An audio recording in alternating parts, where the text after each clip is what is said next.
Good afternoon, this is Michael from Riverside Hotel's reservation desk. How may I assist you? I know it's super last minute and I didn't book anything in advance, but is there any chance you might have a room available tonight? This would be for tonight, correct? I can check availability. How many guests? 3 of us, me and my 2 kids. If there's anything open, honestly, the cheapest option is totally fine. I know that's not ideal, but I'd really appreciate any help. And may I confirm, are you looking for a standard room or one of our executive or luxury suites? Well, actually, we're in a bit of a rough situation.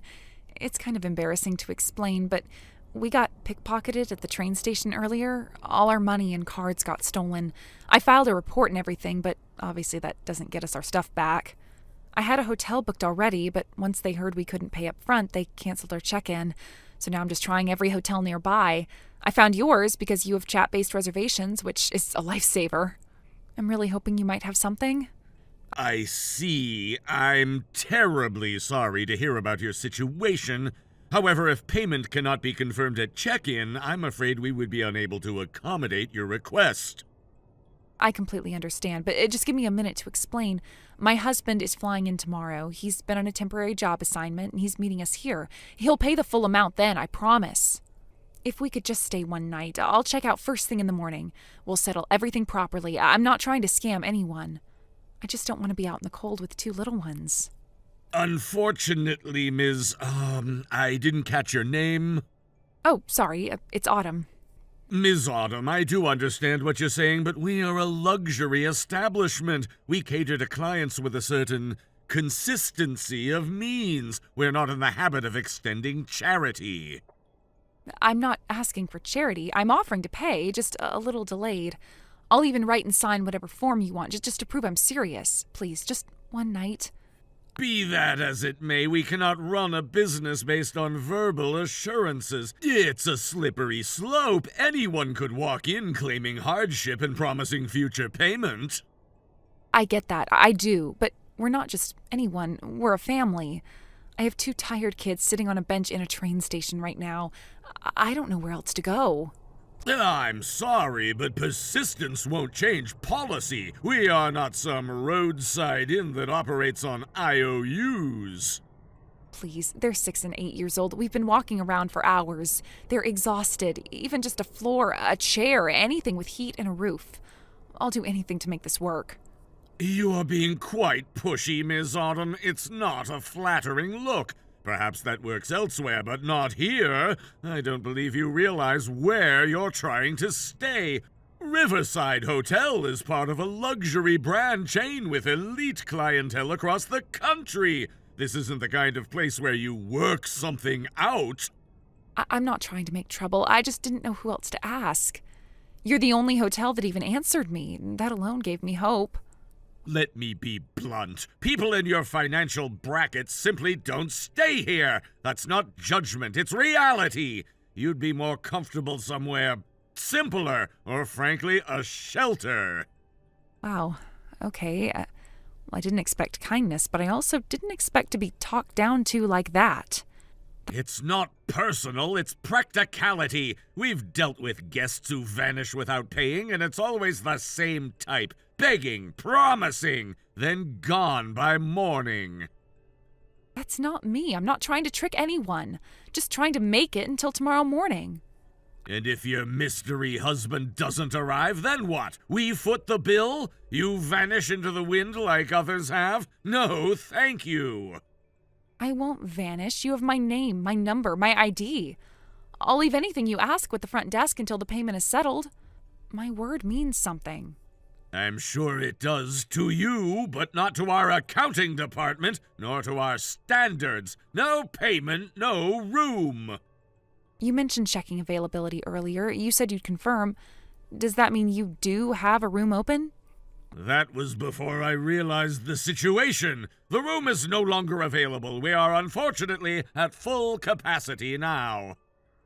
Well, that sounds like a convenient excuse. Call it what you like, but here's a reality check. You shouldn't try to live above your means. Sleep under a bridge if you have to. That's more fitting. Wow. This conversation is over. Goodbye.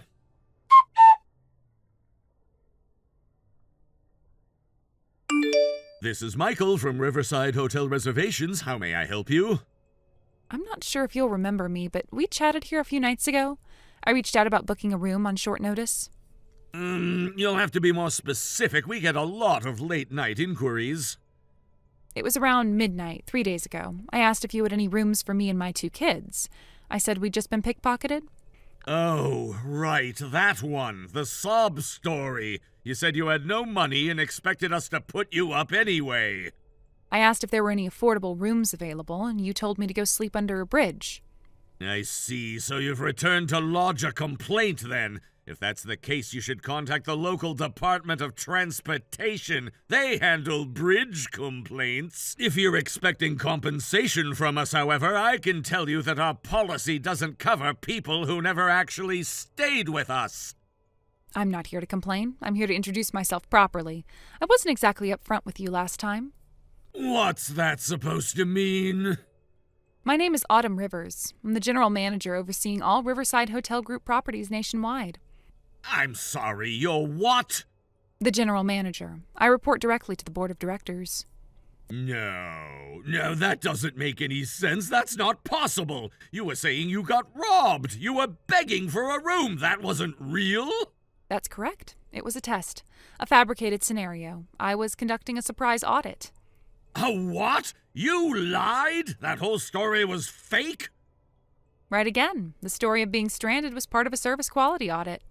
I wanted to evaluate how staff members respond to vulnerable last-minute guests, especially through digital communication like this chat system. You're serious right now? You just made that whole thing up? What kind of person does that? A manager who wants to know what actually happens when no one's watching. This wasn't random. We recently introduced this chat booking tool across the company.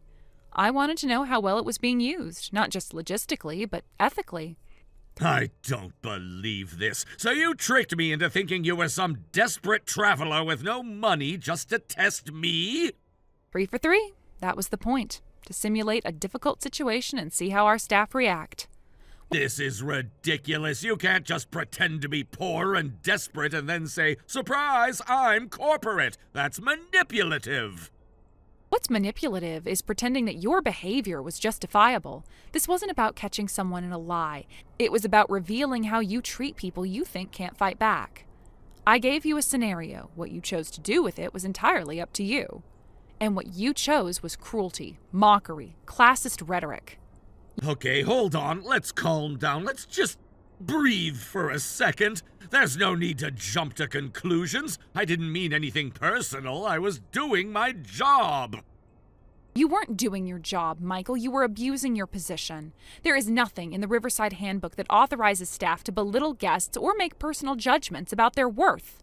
So what, you're going to fire me over this? Over one bad conversation? I've worked here for years. I've got nothing but excellent reviews. And yet in one interaction, you managed to completely undermine the values we claim to uphold. This isn't about years worked. It's about what you revealed when no one was watching. You are being provisionally terminated. Final decision will come after full review by upper management, but I've submitted my findings.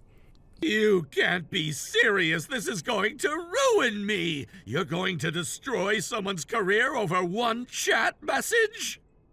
You weren't punished for one message. You were evaluated on your character, and unfortunately, it failed the test. Please, there has to be another way to handle this. A warning? A write-up? Something less extreme than termination? I was caught off guard.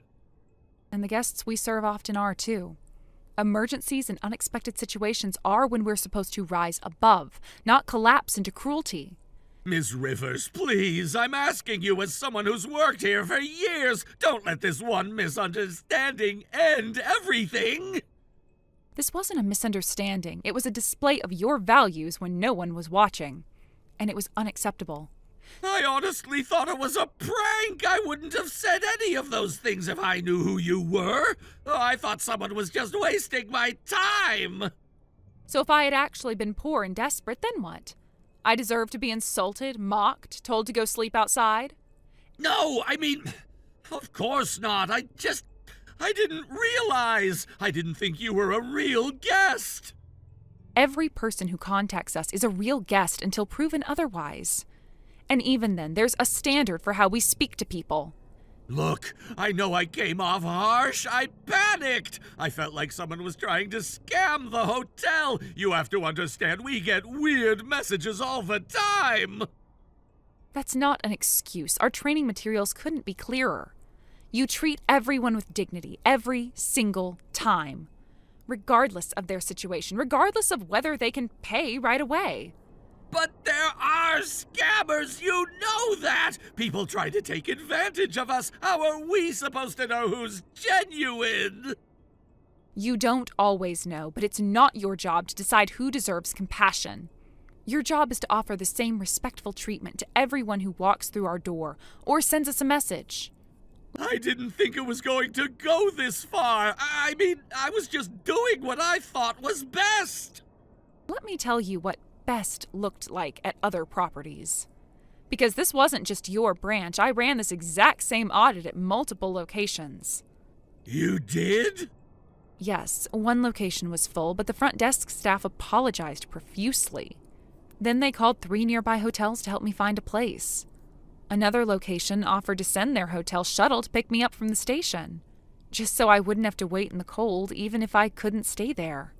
And at one hotel, the night chef came out personally. He brought me into the break room, said I could stay warm there until morning, and offered me soup from the staff kitchen.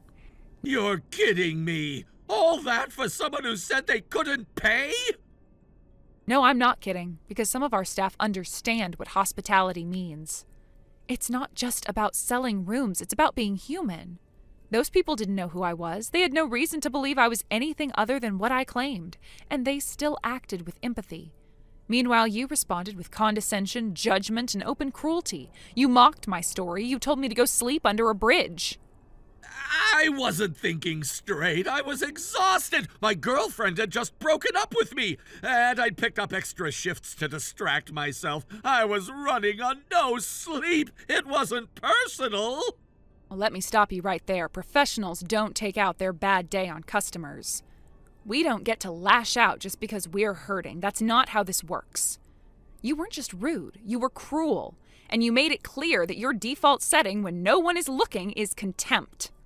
I swear that's not who I really am. I just had a lapse, a really bad moment. Then I suggest you reflect on why, when faced with someone vulnerable, your instinct was to kick them down instead of offering a hand. Because this job and this entire industry is built on compassion. And you treated it like a club to swing at people you thought were beneath you. You didn't just disrespect me. You disrespected the very mission of this hotel.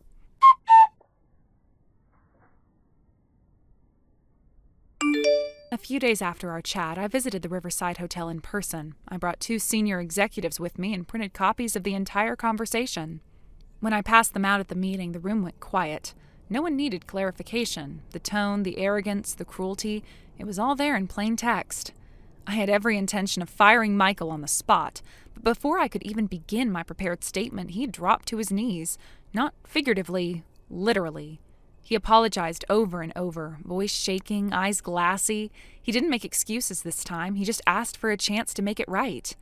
Against my better judgment, I gave him one. He was demoted immediately and ordered to repeat our full new hire training from day 1. Not a refresher, full onboarding. He would relearn what he clearly forgot. I also mandated retraining sessions for the entire team. No one operates in a vacuum. I made one thing very clear. There will be no second chances. Since then, I've watched him closely. No complaints, no sulking, just quiet, focused effort. People who can own their worst moments and still choose growth, those are the ones worth keeping. Thank you for watching. Please subscribe and hit the like button. See you next time.